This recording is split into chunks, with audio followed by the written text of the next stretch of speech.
Welcome to the September 29th, 2020 episode of Reactive Consciousness, the in-depth podcast about what happened this week in our lives. I'm your host, vysethebold, and this is Lotus Prince. And we are here to convey news that you may have already forgotten about from last week. But nonetheless, we do want to talk about it. It's our wonderful commentary that keeps you coming back. So, but the big news, like right before we had our releases, our release of Recon last week, was that Microsoft, out of the blue, buys Bethesda and Zenimax Media, which is an insane thing that I don't think anybody heard any rumblings of.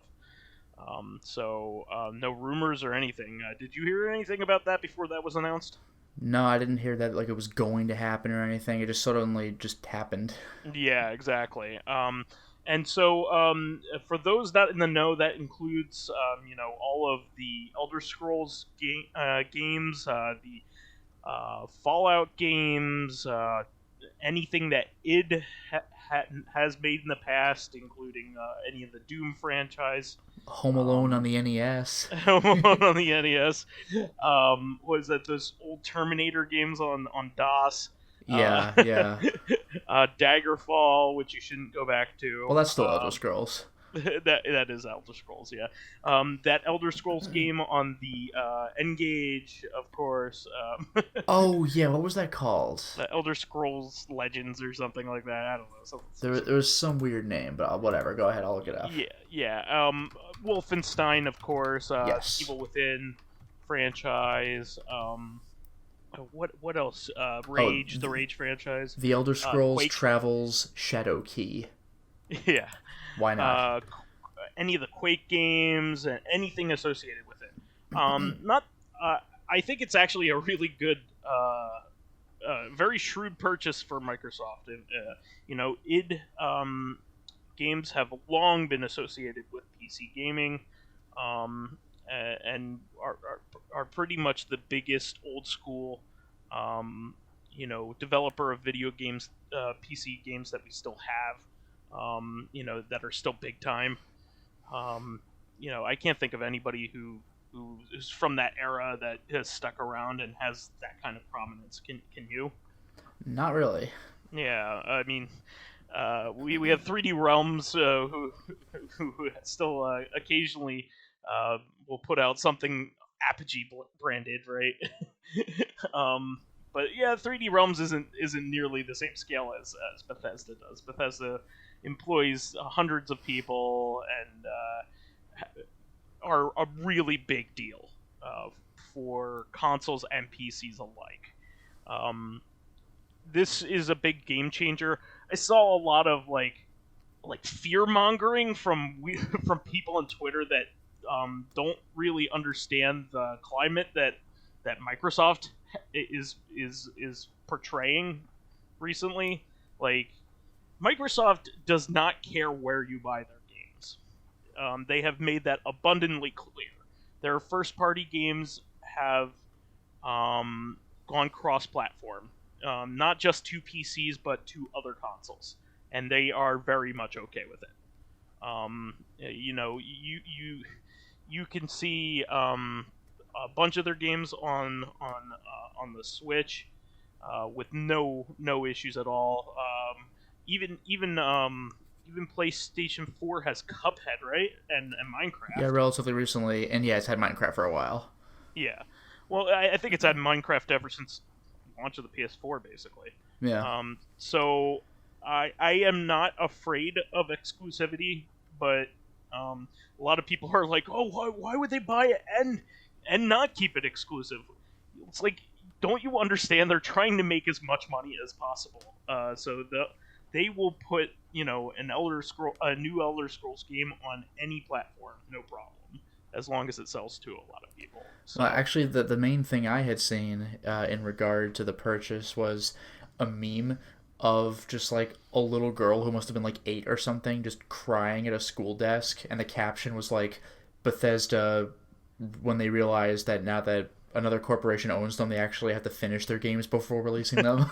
It was great. So, I feel kind of two ways about this because, of course, this is a corporate consolidation. It's one big company being bought by a much bigger company, and don't like big companies being swallowed up by other big companies. Eventually, we're only going to have Apple, Microsoft, and Disney. You know what I mean. But and Amazon. And Amazon, yeah. So, but and Goya. In this case, I don't think Bethesda runs everything very well, particularly well. They put out a really good game by accident a lot of times, I feel. I mean, like, Doom 2016 and Doom Eternal were fantastic, and so was Skyrim. I didn't play Skyrim, but, it's very obvious that everybody loves Skyrim. But, they have their misses. They have plenty of misses. I mean, they had Rage 2 that didn't do well. They had Fallout 76 that really crapped the bed when it was launched. You have the thing is, their other Fallout games would have too, except for fans fucking fixing the things. With Fallout, it was online only, so you couldn't do that yourself. Well, Fallout 3 base it was still a great game. I don't think you can really argue that. I was speaking in terms of glitches, but yeah, Fallout 3 was a game, which Fallout 76 really wasn't at launch. Yeah. But what I'm trying to say is Bethesda is hit or miss with the way that they manage things and double down on things. I mean, some of their Wolfenstein games are freaking great, and some of them are okay. None of them are outright bad. Those are the vibes that I've gotten from these things. But it's just kind of I think Microsoft will manage them better and have better launches for them, and kind of get them in the right direction. I mean, maybe they'll do something new with Quake, which would be really neat. Maybe they'll have a new Evil Within game. From almost everybody that talked about it, Evil Within 2 was a fantastic game, even though it was kind of a sleeper hit. Maybe they'll do a PC port of the N64 version of Quake 2. Maybe. I doubt that. It happened with Doom, so who knows? There's a chance. I mean, what were the major differences of Quake 2? I don't even know. I don't know. I never really cared about Quake. I played a little bit of the N64 version, so whatever. Yeah, but I think it was just Quake 1. It wasn't Quake 2, was it? No, I think it was Quake 2. Oh, okay. I'll double check, but I want to say 2. Okay. I thought it was 1. For some reason. Maybe. But, maybe. Maybe it was 1. Okay. All right. I know Hexim was on N64 as well, right? Yeah, I think so, but I never touched that. But yeah, it does seem it was Quake 1. All right, fair enough. Well, I'm hoping that it's good in the long run, that they kind of have a better release schedule and fix up their shit before they launch it. I think that their management hasn't been entirely the best. I do like a lot of their games though, so I think it's a great fit for Microsoft to own them. To be honest, because just with how their brands are associated with PC gaming in general, and that's a very shrewd move, and and they're a very successful company. It wasn't like they were on the downswing or anything. They certainly are still churning out great hits. I mean, Doom Eternal was a big hit. So, I don't know. What's your thoughts on this? I mean, I don't really care because any of these games happen to be ones that I would prefer to play on PC. Yeah. And they've already been released on PC, and now that Microsoft owns them, what does that mean? Now they're super duper going to be released on PC? Okay, fine. And again, what I'm thinking is kind of what the meme alluded to, but how Silicon Knights has an awful track record, except for when the one game Nintendo was watching them. Yeah, exactly. So yeah, maybe that'll happen with Bethesda. I mean, they make good games, yeah, but like I said, finish them before releasing them.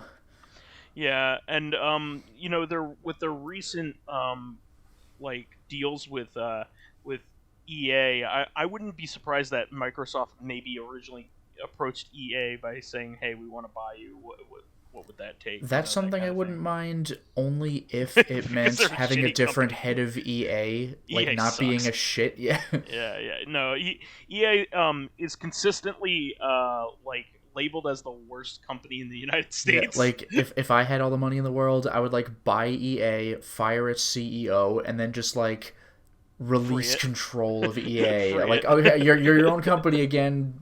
Don't fuck up this time. Make more Carmen Sandiego games, please. Yeah. But That's Broderbund. yeah, but Does EA own them? they EA published them on Genesis, which Oh I'm Jesus thinking of. Christ! Yeah, Yeah. release another dated encyclopedia with your video game. You can Remember only play this back in encyclopedias? 1993 Yeah. with that big I can't find the one Czech volume Republic in the encyclopedia. dictionary anywhere, or the encyclopedia anywhere. I don't understand. What's the There's just Republic this of long Congo? country that Where? looks like it spells somewhat similarly. Republic of Congo, Czechoslovakia, East Germany. USSR. Yeah. But Well, I mean, no, East Germany's dated even then, but you know what I mean. yeah, exactly. But yeah, I think, like I said, I think it's shrewd, and if you're worried about this, you shouldn't be.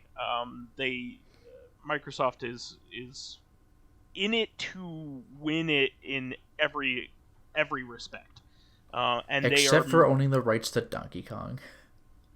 yeah, but Maybe okay. maybe that's what happened. Maybe they bought Bethesda as like a Hail Mary to truly own the rights to Donkey Kong this time, even though it makes no sense. They've been playing nicely with Nintendo ever since the Wii, the original I Wii, think so. Yeah.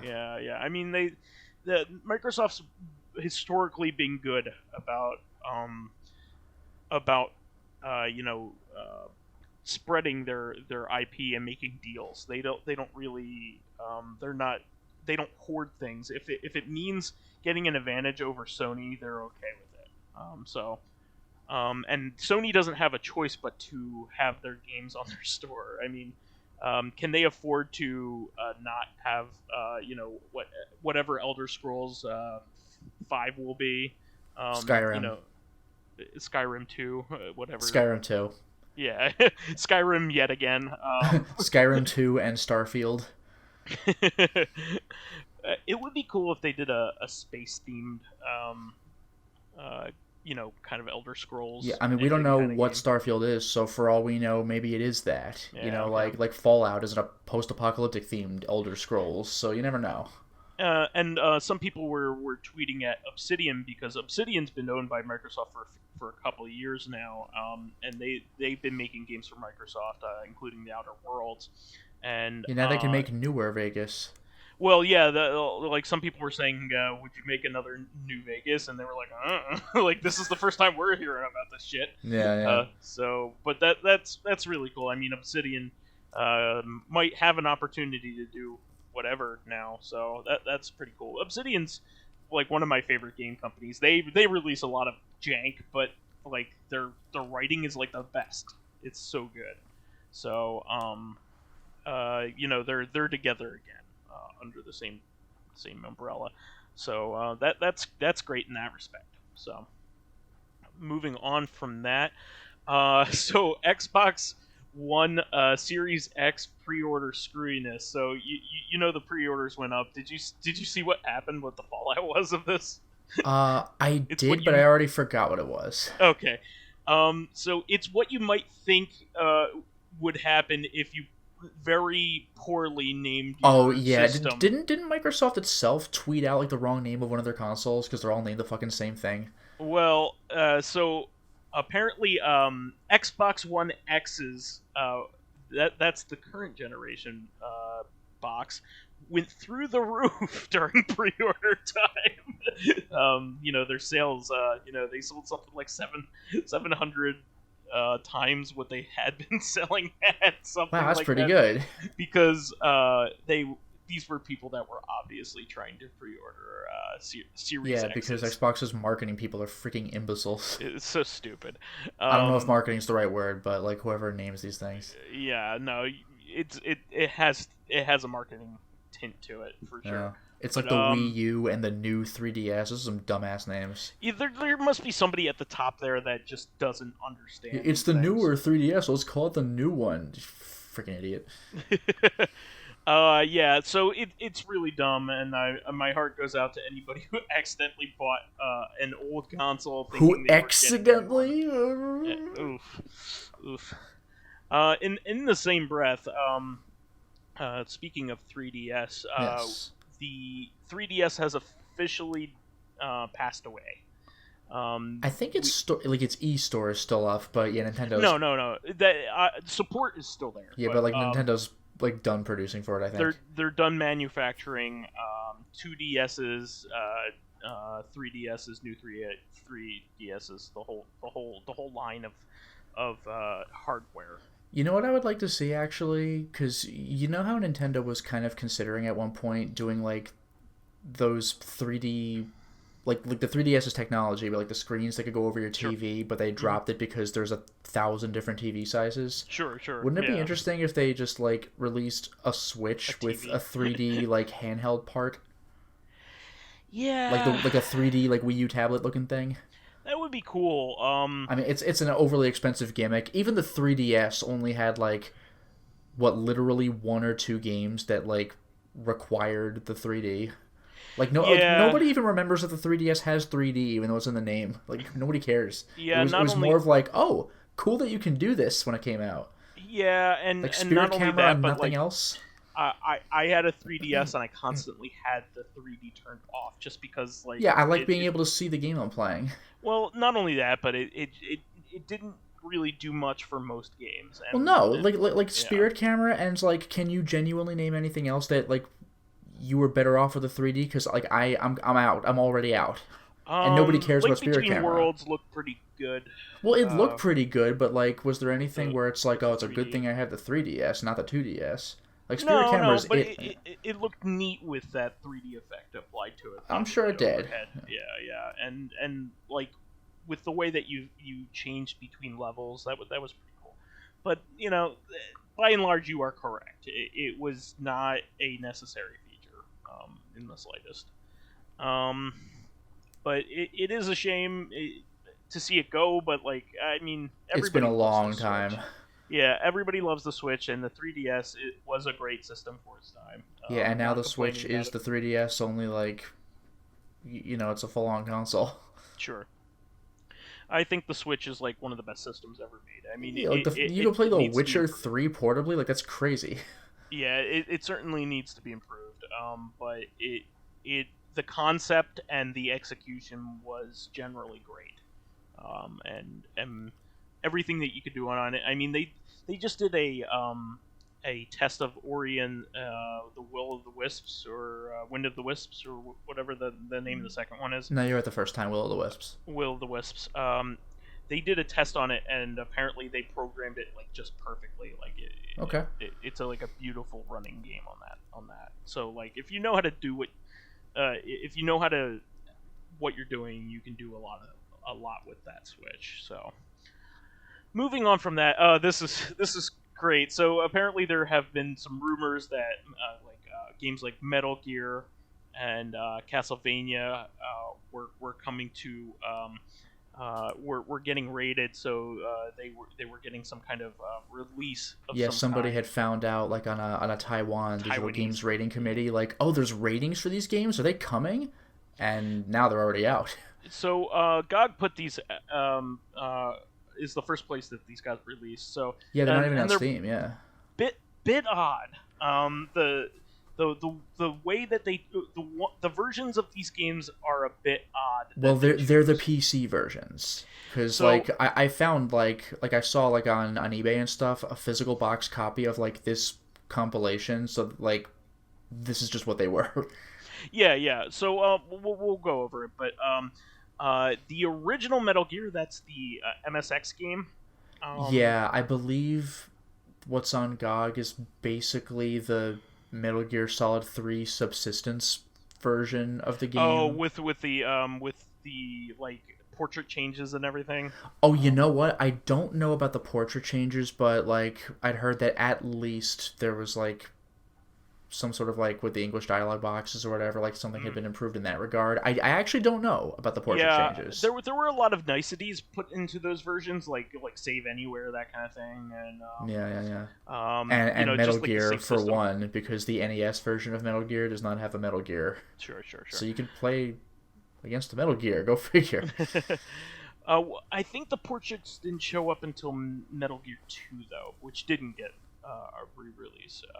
But that is true. Yeah, like just about everybody I saw when they were looking at the collection was like, "Well, what about Metal Gear 2?" Because like, I don't know how many people know this because Metal Gear 2 was not the most mainstream thing back in the day, but Metal Gear Solid 1 is basically a 3D remake of Metal Gear 2. Yeah, like it's very similar. There are a lot of like events that happen like the battles. There a Hind is D. Yeah, there's a Hind D. There's mention of Outer Heaven. The main thing, the one that I continuously hear is that like if you're in the elevator, there is an invisible squad after you, just like in Metal Gear Solid. Oh right, yeah. So anyway, we should move on. That Metal Gear, the PC versions of Metal Gear Solid 1 and Metal Gear Solid 2 are on GOG as well. Yeah, and the PC I can't speak for 2, but the PC version of 1 was not even just, this isn't really GOG's own fault, but like just inherently the PC version of Metal Gear Solid 1 is kind of jank. And there are little things that are, I think there was a cutscene missing from the game that GOG restored, somebody said. Yeah. But there is one thing that the PC version of Metal Gear Solid just can't have that the PS1 version did.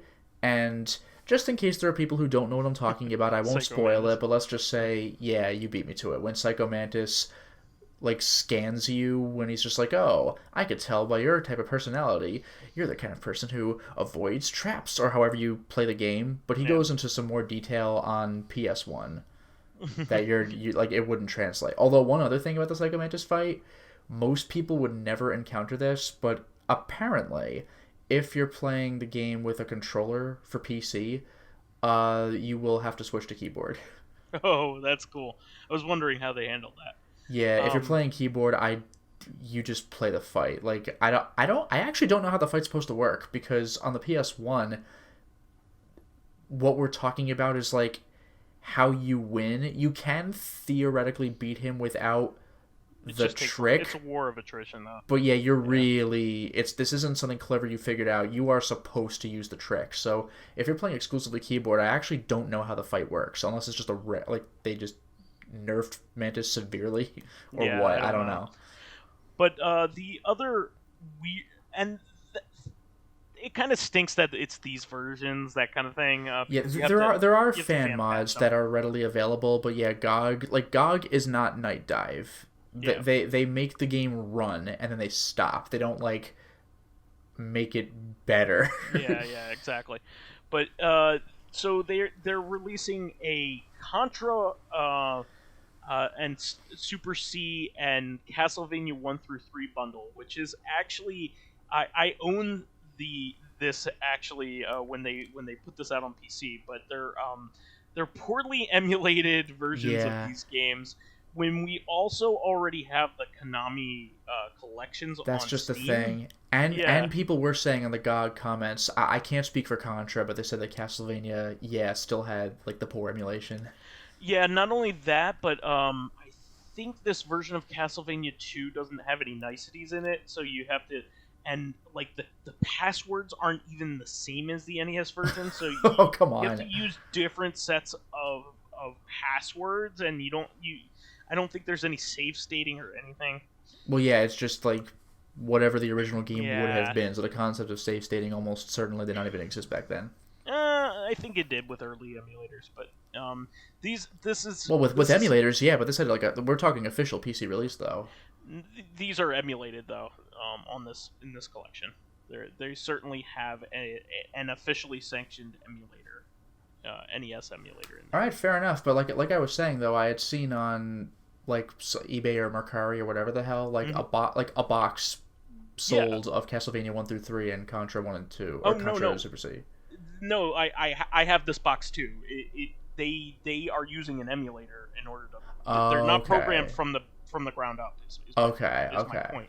These are not PC ports of these NES games. These are using a poorly coded emulator from the era. Okay, that makes sense. It's just an official one, just not like Nesticle, or whatever. Yeah. It's whatever one they made internally or leased. So it's not even like good emulation for the time is my point. And it's not like they upgraded it. They're using the same emulation that was on that original disc. Once again, just can we run it on Windows 10? Yes, okay. Yeah, so bit odd, and this is pretty funny considering we're gigantic Konami fans, and even we don't want any of these. We have better versions of these already, Konami. Literally the only thing to get is maybe Metal Gear 1. Yeah, Metal Gear. And even then, we don't need to do that because we have, PS2 Subsistence or the HD collection on PS3 360 or the Legacy collection or whatever. Yeah. I mean, you could play it on Xbox One as well. Because, this is a literal an actual PC release, but still. I would stay far away from these. Like I said, if you want to play these Contra games, which are some of the best games ever made, or you want to play these Castlevania games, get their respective collections that were released only a little while ago. Those were actually really done extremely well. So I wouldn't put too much stock in any of these releases, to be honest. I'm glad that Metal Gear Solid 1 and 2 are somehow readily available for PC when they haven't been for a long time. Yeah, but even then, like we alluded to earlier, this is the 2000 version of Metal Gear Solid and the 2003 version of Metal Gear Solid 2. So go get your fan mods to make them better, because they're out there. They've been out there for years because these games are over a decade old, pushing 2 decades. Go get those. Sure. Now, you put this one in here. I thought this was pretty interesting. There was a game released on the Switch eShop. It's some tennis game on the Japanese Switch shop. I think it's Super Tennis 2 or something like that. Yeah, it's just funny because when a player loses on that, they'll say shit out loud. So technically, that's just, you could hear the word shit spoken out loud on Nintendo's own eShop. You did it. We got it. It's kind of like what we were talking about last week with the Emmys, with the TV show Schitt's Creek, just sweeping it. Yeah. People were saying shit left and right on TV because it's not the swear this time. It's SCHITT, so even dumb. though... Yeah, so it's almost like the sound doesn't fucking matter, and people are up their own ass about arbitrary rules. And they said that the only way that they could continue talking about it is every time the name of the show was said, they need to put the title of the show on the and screen. even the name of the TV show though, it's a Schitt's Creek. It's a play on the expression you're fucked, you're up shit creek. So that itself is a wink at swearing. This is not a coincidence. So people were saying shit all the time on TV, and nobody cared because it's a bullshit rule that doesn't matter. I want to have a game, a TV show called Fucked Up or something like that with PH. It's just yeah, don't worry, it's fine. Don't okay. You see how it's spelled? There's no problem, obviously. It's like that Family Guy skit where they're talking about Debussy. Did you ever? No, I don't think I know what that is. Oh well, I'll link it to you. But yeah. But I'm also thinking of back in the day when Xbox had a game called RLH, and then if you flick your eyes 5 feet over to the PS2 shelf, it says "Run Like Hell." It's well, there it is. It doesn't matter. That's so stupid. Moving on from that, we talked about this in conjunction with talking about the Devolver Digital stuff that was supposed to be happening this year, and Serious Sam 4 was one of their biggest titles.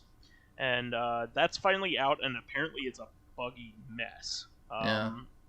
Which is a big shame, because I had big hopes for this game. It kind of stinks.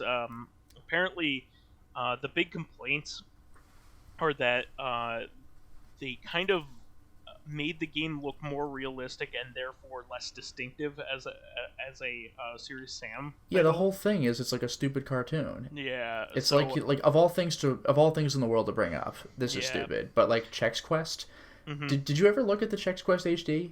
Sure. It's not very good.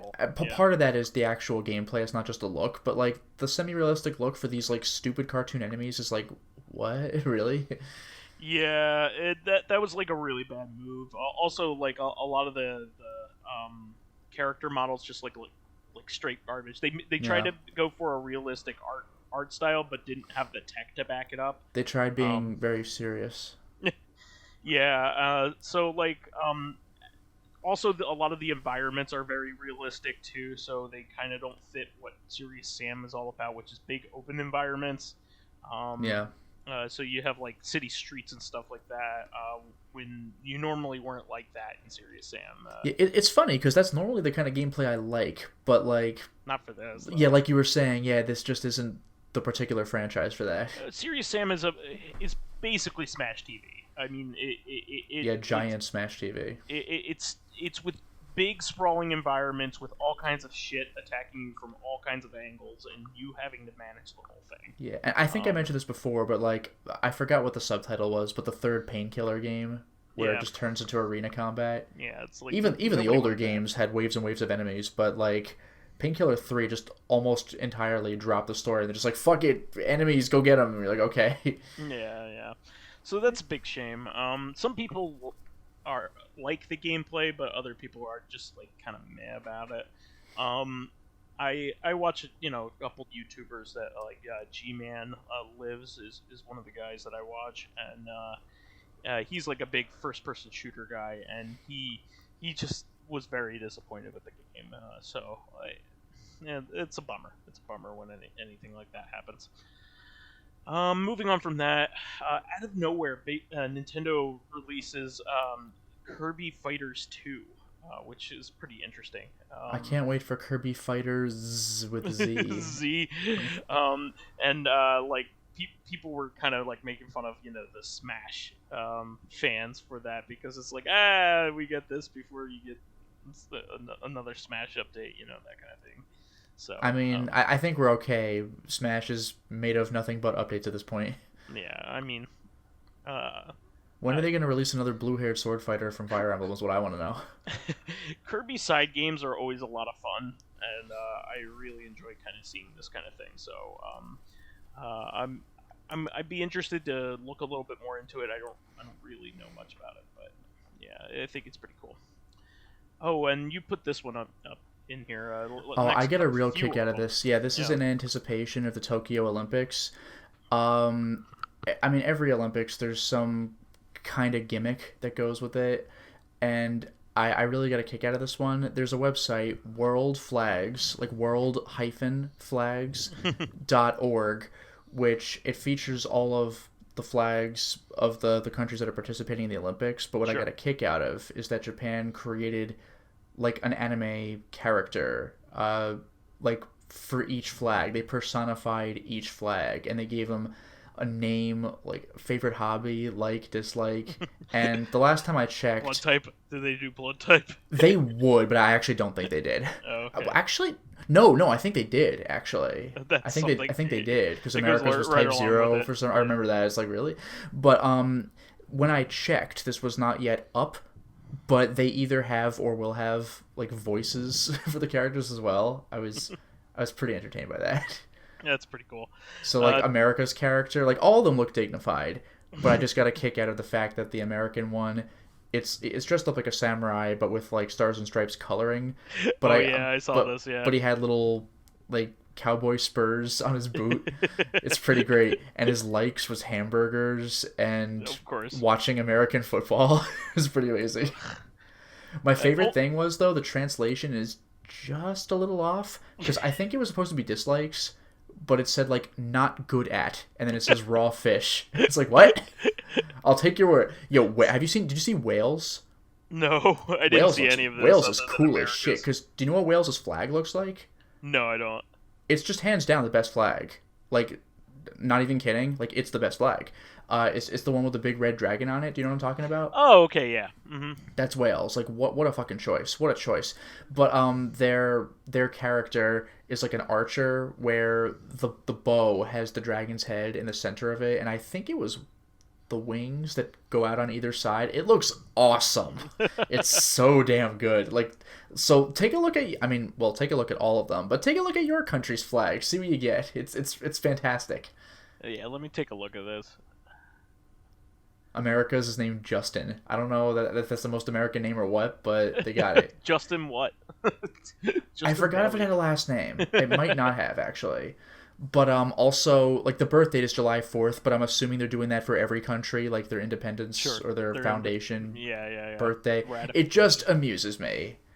And when I found out about this World Flags, it was because somebody had put it on Twitter, like, oh my god, this is happening? So you couldn't load the site for a while because everybody was trying it at once. It's good times. Yeah, Mexico has the eagle here. Philippines has this strange like fireball thing going on. It's freaking cool. Every character looks awesome, and whoever designed these is also awesome. Yeah, though they're very like Senran, not Senran Kagura. Hetalia. I was gonna say Basara. Sengoku Basara. Sengoku Basara. Yeah, they kind of have the aesthetic, but I'm also thinking of the anime series Hetalia, where like countries are people, like in the show. South Africa, that was pretty badass. Yeah, it's just a lot of good stuff. So like, look at your own leisure. And there are a couple of other headlines that I like Canada's a lot. Jeez. Yes, yeah, they have. I think they have a bow and arrow, and the arrows are like the points are like maple leaves. It's fucking great. Yeah, I like this. Yeah, and like I think the quiver or the pouch that holds the arrows is like made of like grizzly bear pelt or something. Yeah. Like they really went all in with these. Wow. But anyway, there are a couple of other headlines that I had seen on Twitter and Discord. One of them is interesting. Final Fantasy 16. This is shocking considering they just announced the game. Sure. But it has a PEGI 18 rating. It already has a rating. So that would translate to rated M in America, which is rated 17 instead of 18. Yeah. But like, somebody have said that I think Final Fantasy Type 0 was rated M, so this isn't a first, but it's the first mainline numbered title, to have an M rating. Like, damn. Yeah. Like, FF7 didn't, and you start the game by no Dragon Quest committing games terrorism. Have ever had one. Yeah. Also, Tekken 7 has a new character reveal. Kunimitsu. I don't follow Tekken that much. My familiarity with it is mainly like... I like the FMV endings. They're gorgeous. That's about as far as I go, actually. But yeah, it's mainly like the late PS2, kind of PS3 era, because I saw my friends play it in college. So this is something I didn't know about. But Kunimitsu showed up as a playable character, but it's not that Kunimitsu. Because what people have been saying is that Kunimitsu was a Tekken 2 character and showed up in Tag Tournament as well. But this is clearly not that Kunimitsu, because apparently Kunimitsu is blind and this person is not, and people are like, what?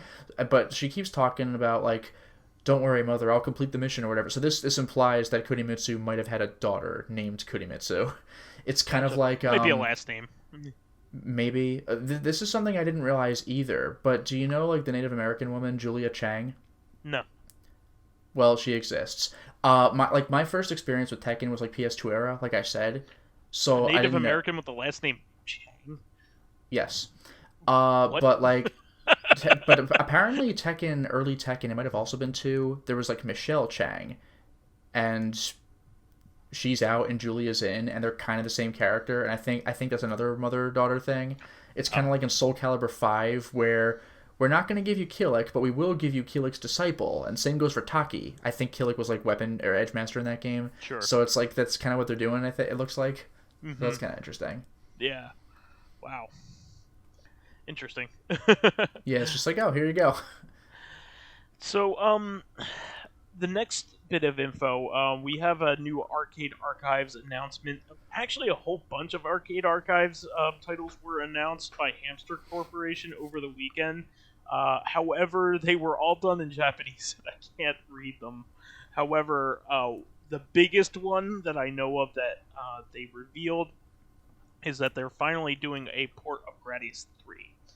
Yeah, this is interesting because deal. I think America's experience with that was like an SNES game called Gradius 3, which is like a different game. Yeah, and there was a collection. It's a good game too. But... There was a collection of Gradius 3 and 4 around launch era for PS2 that we also got. And they were arcade perfect as well. But other than that, Gradius 3 and 4 don't get a whole lot of ports or love. So, yeah, that's pretty cool. Gradius 3, it's probably like 4 is not as good as 3, and 3 isn't as good as 2. It's like one of those things. So 2 is probably the best. So it's like the exact Gradius. opposite of what every series should be. So, well, but then it goes back up again. So Gradius Gaiden, which is the next one after 4, is legitimately either the best game or second best game in the series. And Gradius 5 is either the best or second best, depending on...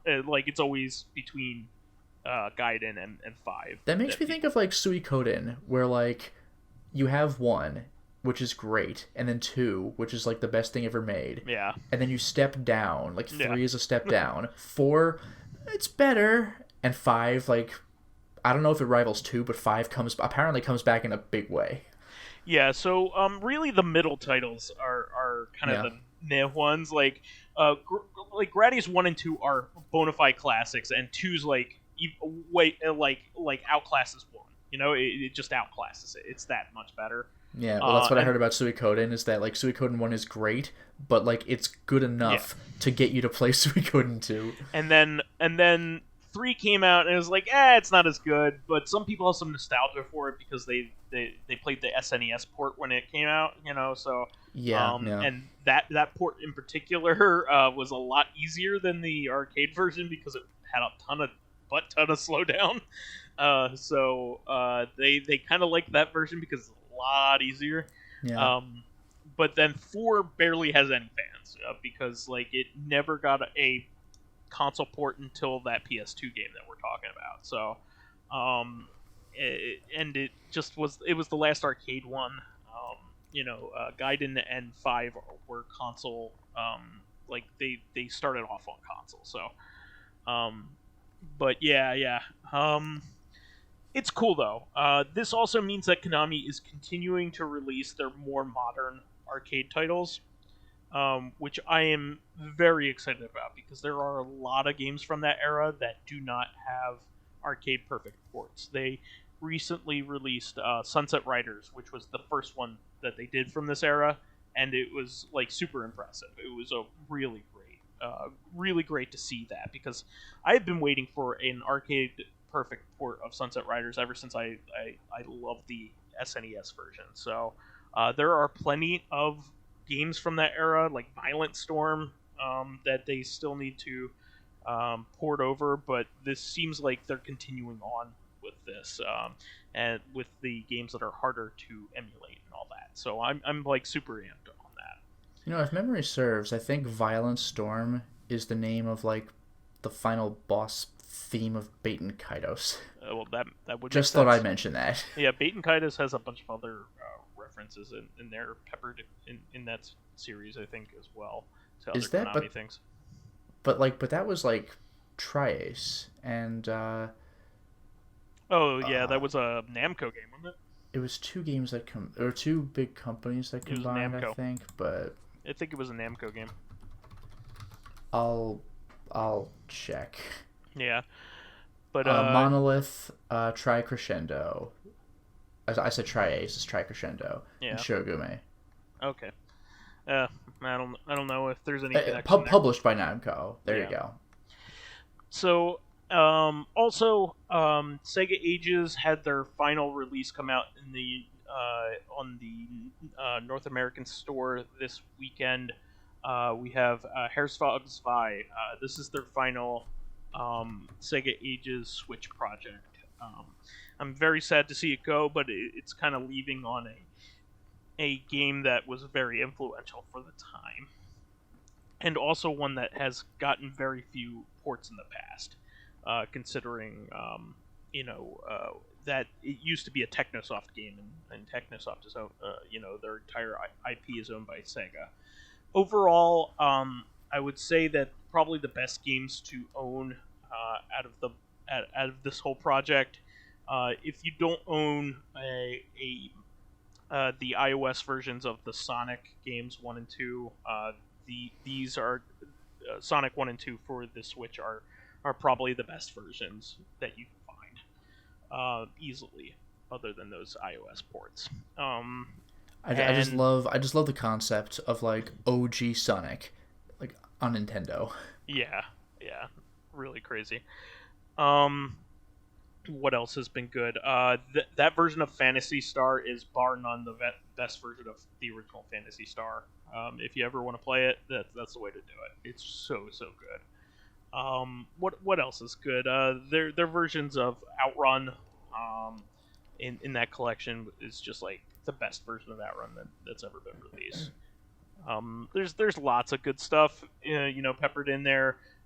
But those are like the big highlights. Definitely look them over. They're on sale right now too, so to kind of celebrate the end of the series. So it's sad to see them go because there are plenty of other games. Lord knows that they can, could have given us Revenge of Death Adder. That would have been good, but that game needs to be re-released, like on a system, and not like like little tchotchke thing. Yeah, get the hell out of here. Yeah. Also, this was I forgot that this was happening this week, but Ginga Force finally got a English release on PC and PS4. So, Ginga Force is made by a company called QUTE. I think they're called Cute. Is that a good guess? I guess. I would imagine Cute or QD, but probably Cute. Yeah. Yeah, probably Cute. Or maybe it's Qute. Almost certainly. Or maybe it's Quit. I don't know.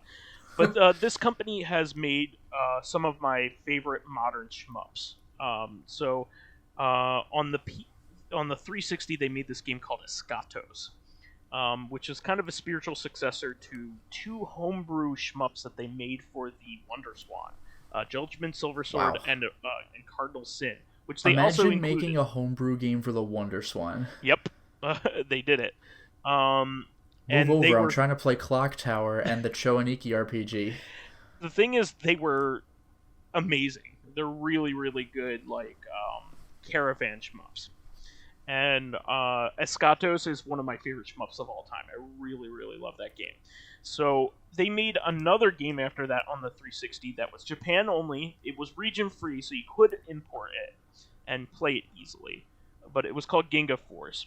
The major problem, though, is that they introduced a lot of story elements and also customization elements to it. So there was a lot. It was a lot heavier in terms of dialogue and text in Japanese.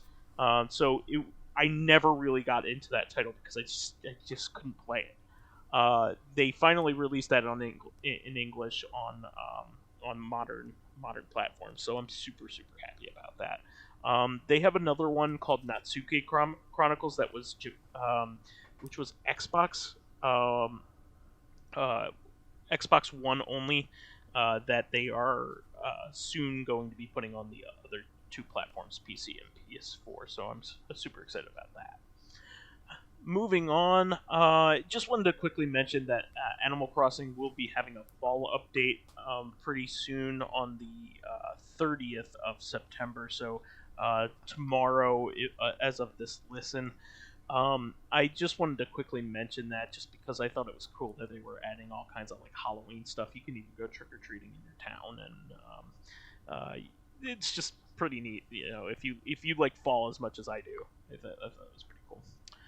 Also, Sega announced a Virtua Fighter esports project and did not elaborate whatsoever as to what that means. Yep, some people are like, Virtua Fighter 6? But there's nothing that necessarily indicates that. I mean, this could mean a number of things. So Sega has been talking about like their cloud system for arcades for a while, so it could have something to do with that, if you ask me.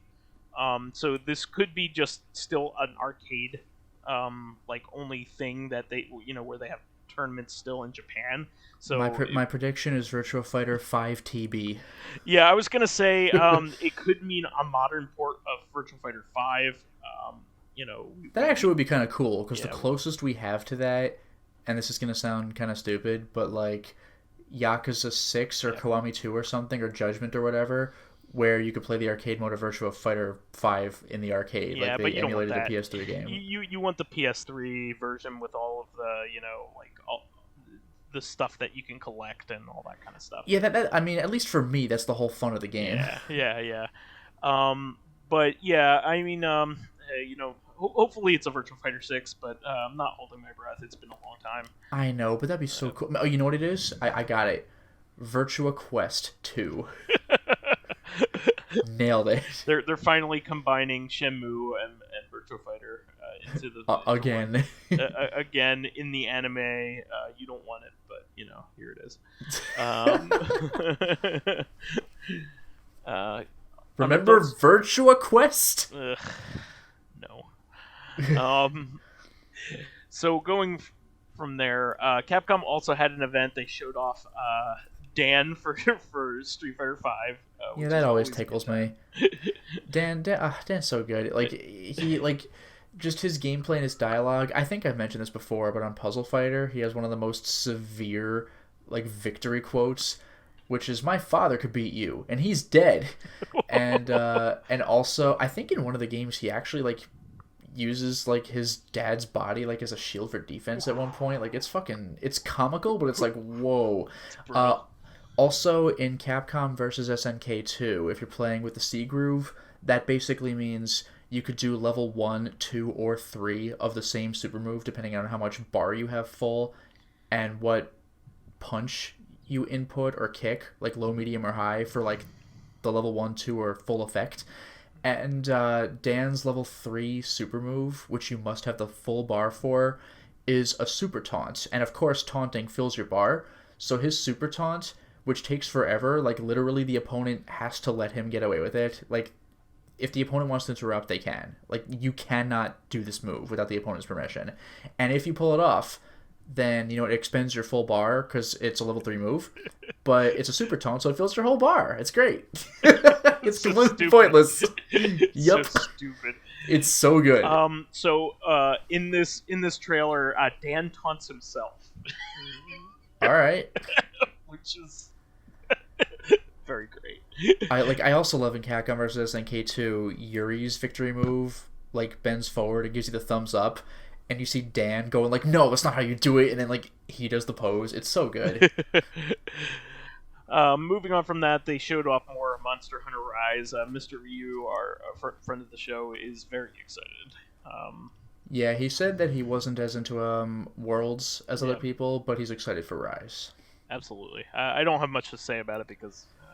I don't follow the series very much. The most I saw was, like, the Try on the Wii. Yeah. So, World is cool. That game had its moments. World is cool. I have played an hour or two of that, but I just didn't get hooked yet. So...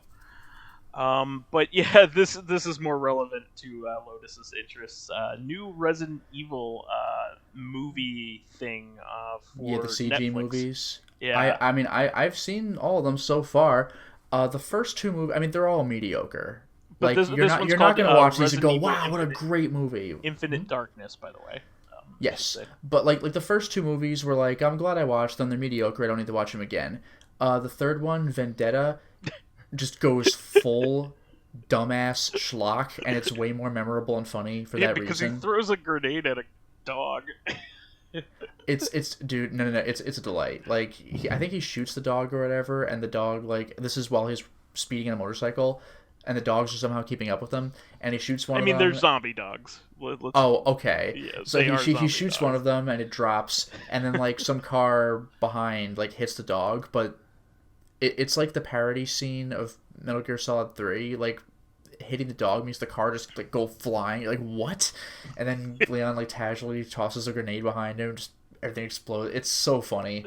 I think at least the movie's at least partly supposed to be like like badass, but it's some of it comes off as so comical to me.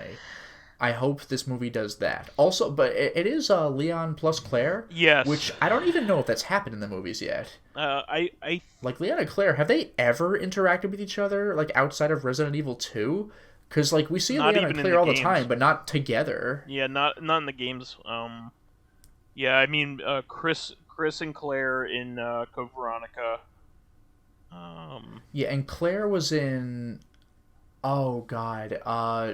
I want to say Degeneration, the movie, but that was with, like, some new character. Well, I don't think she's been with Leon, or I don't even know if she's been with Chris. Claire it's like Code Veronica. Is Claire in the DLC for 5, or is that Jill? I wouldn't know, but either way, it's not story DLC, is it? Yeah. Oh. It's like a prequel. Okay, well, that might change things, but I don't know. It's a prequel. But 5, Leon isn't in 5, though, so it doesn't matter. Yeah, I'm just saying. Like all the Claire games plus Leon, like that just never happened again. I think she's the main character of Revelation, isn't she? Revelations 2, yeah. I think she's with Barry as well. Yeah. She teams up with fucking Barry before Leon again. With Leon S. Kennedy. Yeah, but... That was my favorite in Survivor 1. Oh yeah, my friend Leon S. Kennedy. Really? To the point where everybody introduces him as such. It's so, like, just hearing it... I don't know why that became a thing. Like, even if other people have middle names, like, only Leon S. Kennedy. It's so good. I don't know how that became a thing, but I'm happy that it did. Like Andrew W.K., I mean... Yeah. Sure. Dogs of the AMS. Those are my initials. Oh my god. But moving on from that, we have been talking about these for quite a bit, but the xStation, the mounts for them have shipped from the guy who does the 3D printing for these things. Yeah, I never got an email about that or anything. Well, I don't think you ordered a mount. I ordered a mount for you. Oh, excuse me. I was thinking the xStation itself. That would explain that. Yeah, no, the xStation itself has not shipped yet. Okay. But the mount has. So gotcha. I have yours right here, waiting for you when you get a shipment notification. I'll send it up to your area. Yeah, fair enough. Thank you. Yeah. So we still gotta wait for the xStation itself. Yeah, but PS1 Digital has arrived. I'm super excited. Very nice. So I'm just waiting on my xStation to get here so I can get everything overhauled at once. So. And I'm waiting till the end of October to get another shot at ordering a PS1 Digital. Thing is, I'm super excited about you're making that gonna have happen. to be on it because like so many people missed out on it too. It's not just you. Yeah, I am generally pretty good at this, so as long as I am at the computer at the time, I think I should be fine. You gotta wake up on time, Lotus. That is a problem.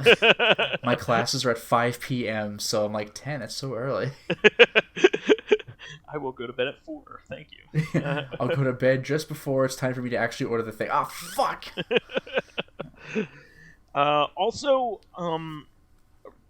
Retro RGB just unveiled the Make Megahertz OG Xbox HDMI.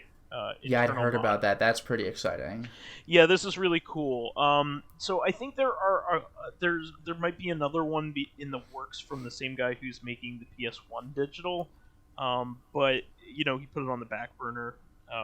While he's working on the PS1 digital, and he's also working on the PS2 digital in the same. Yeah, I am going to flip when the PS2 digital comes out, just so I won't have to. Like, I use RGB cables for the PS2. Mm-hmm. I would like to use component, but there's always a little bit of flicker in there when I do, so an HDMI would be the perfect solution. Oh, absolutely. Well, this HDMI one is very, very good. It doesn't have any lag, and you can play your OG Xbox games.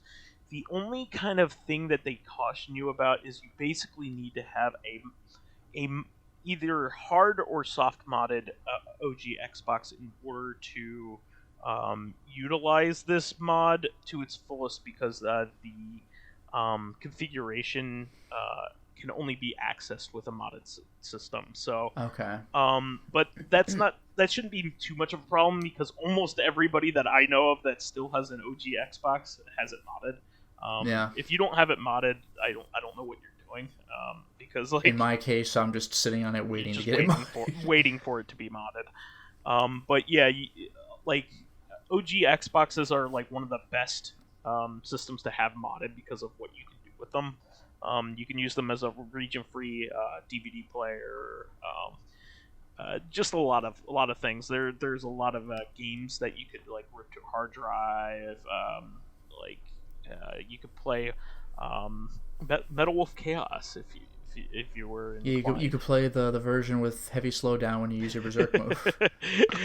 And what is it? Rent a Hero #1 and a few other. Yeah, that's actually exciting to me. Yeah, and not to mention, if you get the super mod with like the chips getting soldered in, the difficult mod, you could theoretically do Virtual Cop 3. Virtual Cop 3. Yeah, I was thinking Virtual Fighter. I'm like, that can't be right. Virtual Quest 3. Yeah, sign me up. I'm all over it.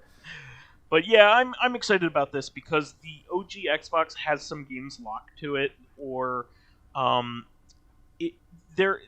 of the games are playable on an Xbox 360 that I like, but they aren't emulated very well on the Xbox 360.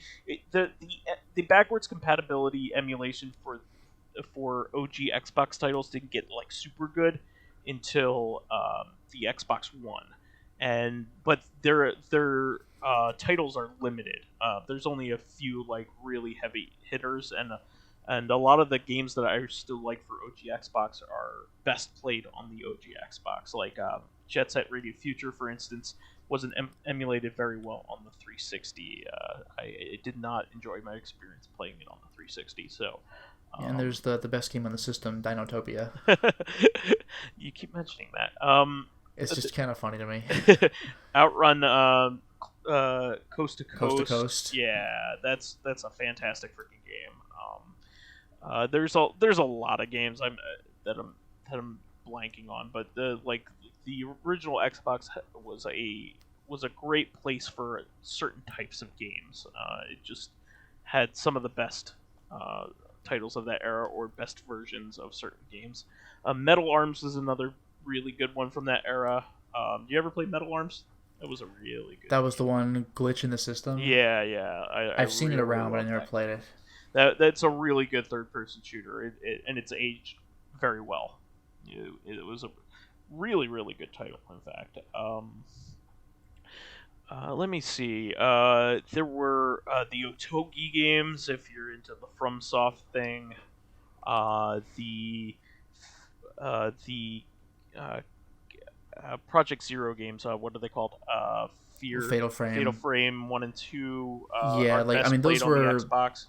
Yeah, like Fatal Frame 1, 2, and 3 were on the PlayStation, but like director's cuts of 1 and 2 with additional enemies and ghost opportunities are on the Xbox. Fatal Frame 3, beautiful. Though, like Silent Hill 3, is PS2 exclusive. Yeah, the Xbox got Silent Hill 2 and 4, not 3. Yeah, 3 was weirdly PS2 and PC, and Fatal Frame 3 was just PS2. Although now the first 3 Fatal Frame games are available on PlayStation 3's PSN, but director's cut of 1 and 2 is just original Xbox. Yeah, they're beautiful. Like, they look a lot better than their original counterparts. And I can't speak for Fatal Frame 1, but you know how Fatal Frame 4 and 5 had like Nintendo themed costumes? Sure. Fatal Frame 2 on Xbox had like Ayane and Kasumi costumes for the twins, which is a cute little nod. It was a Dead or Alive thing. Yeah. Oh, I forgot about the remakes of Dead or Alive 1 and 2. You have actual. That's true. Dead or Alive 1 is jank as shit on PS1. It's very polygonal. It looks like Virtua Fighter or something, like Virtua Fighter 1. Yeah, actually, that game plays better on the Sega Saturn. The original Dead or Alive. Because it was. Yeah, Xbox would be better though. Well, what I'm saying is like the original arcade board was the Sega STV board, which is basically a Sega Saturn. Okay. So, like the Sega Saturn version of that game is better, even though it never came out in the U.S. unfortunately. But yeah. So yeah, I think that's all I have to say for this week. What do you think, Lotus? Well, one last point is just that they're apparently making a Yakuza movie. Another one. Which is just kind of... Yeah, well, I didn't know about this. Somebody on Twitter said that they were like a third one, and I'm like, wait, there was a second one? Like, apparently there might have been a prequel to the Takashi Miike movie. Really? Did he make it? Yeah, I never heard of this, so I don't know.